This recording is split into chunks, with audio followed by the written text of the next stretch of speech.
Right now, as you watch this, you are already trapped into 3 illusions, not metaphorically, but structurally. 3 illusions that shape every thought you think, every choice you believe you are making, and every version of reality you think you are experiencing. And the worst part is they are designed to be invisible. The moment you see them, they start to dissolve. That's why you never have been shown them clearly, not by self-help industry, not by mainstream spirituality, and definitely not by the culture you grew up with. Today I'm going to show you all 3 one by one, and by the end of this video, something in the way you see the world will have shifted permanently. My name is Gordienko, and this is Genie in a Box. So before we get into the 3 illusions, let's define the metrics. I'm not talking about the movie, although the movie got closer than most philosophy textbooks. The metrics is the set of unquestioned assumptions you live inside, not beliefs you choose. Assumptions so deep you don't even know they are there. They feel like reality itself, like gravity, like the color of the sky, except they are not reality. They are the lenses. And here is the key: you can't fight metrics. You can't break out trying harder or thinking differently.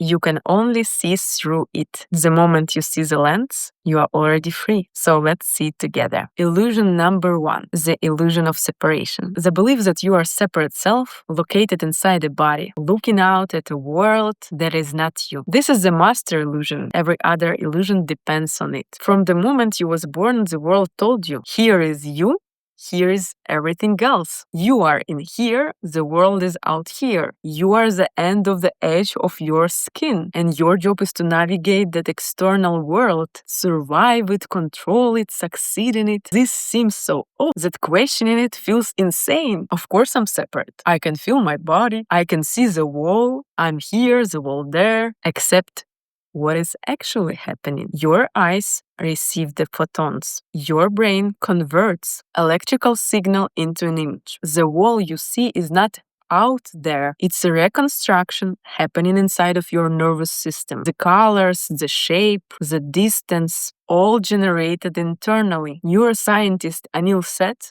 calls this your controlled hallucination. But here is the part that really matters. The you that seems to be looking at the wall, also generated by the same system. The observer and the observed, both arising in the same field of awareness. Quantum physics has pointed to this since 1920. The observer effect, Bell's theorem, non-locality, particles separated by light years, behaving as one system. The universe does not behave like a collection of separate things.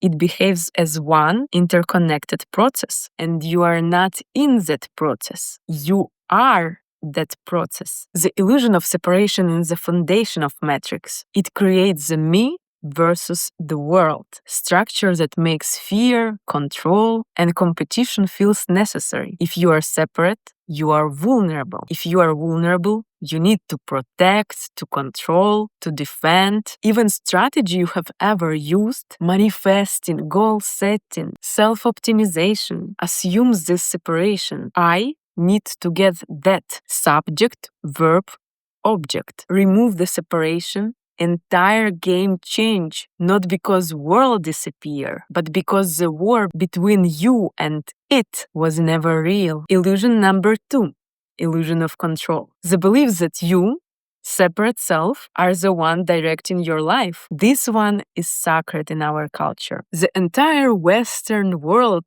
runs on it. You are the author of your destiny. You are in the driver's seat. You are responsible for your result. And if you are not getting where you want, you are not controlling hard enough. I built my whole career on this belief, and I was good at it. Forbes recognized me. I stood at TEDx stage because of it. Thousands of transformations.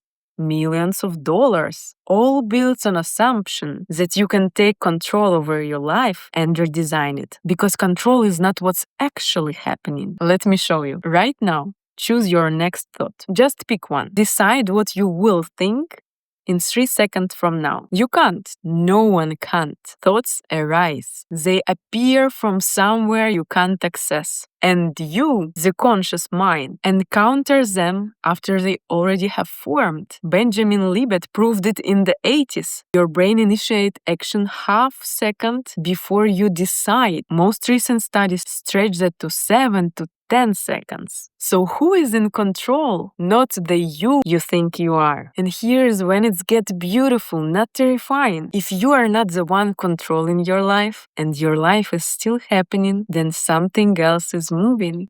Something more intelligent than your plans, more creative than your strategies, more precise than your 5-year roadmap. In my system, I call this recognizing reality rather than trying to create it. You are not the director of a movie. You are not even the main character. You are the screen on which movie plays. And the screen doesn't need to control the story. It just needs to be clear enough for the story to unfold. And when you let go of control, not as resignation, but as recognition, you don't become passive. You become available to the intelligence that was running in your life all along, but that you kept overriding with plans and anxiety and distrust. And the irony, the moments in your life when everything clicked, the right person, the right opportunity, the breakthrough idea, those moments never came from control, right? Write down this in comments. I want to read it. They came from the gap between your plans, from the space where you stopped trying and something else moved. And that's not luck. That's what happens when the illusion of control thins out. Illusion number 3, illusion of time. And this is the one that keeps another 2 locked in place. The illusion of time is the belief that you are a fixed entity moving through a linear sequence of past, present, and future. That's the past, which made you who you are. That the future holds something you don't have yet. And that the present just a thin edge between what happened and what's coming. This is so embedded in how we think that it's hard even to question, but let's try. Where is the past right now? You will say, in my memory, but memory is present tense experience. You are not accessing the past. You are generating an image right now, in this moment, and calling it past. Neuroscience confirms this. Every time you remember something, your brain reconstructs it from the scratch. So it's not a recording, it's a live performance happening now. Where is the future? You will say it hasn't happened yet, but your anticipation of it, your anxiety about it, your plans for it, all happening now. The future is thought occurring in the present. There is only this moment, not as a spiritual platitude, but a structural reality. Physics tells us the same thing. Einstein called the difference between past, present, and future stubbornly persistent illusion. In the block universe model of relativity, all moments exist simultaneously. Time doesn't flow, consciousness does. So why does this matter practically? Because illusion of time is an engine of suffering. Watch.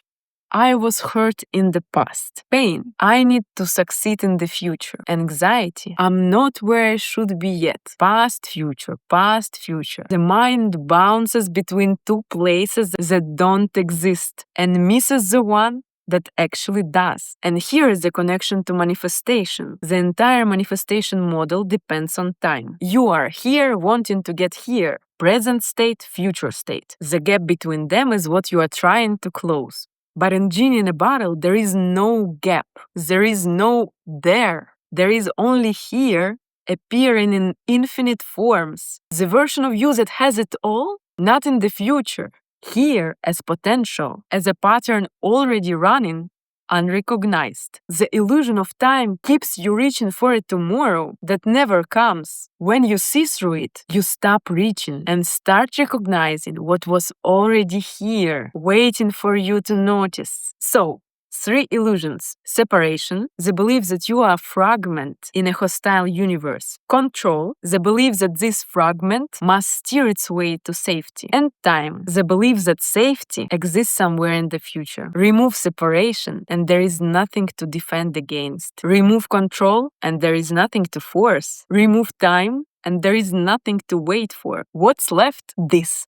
exactly this: alive, whole, unbroken, not improved, not manifested.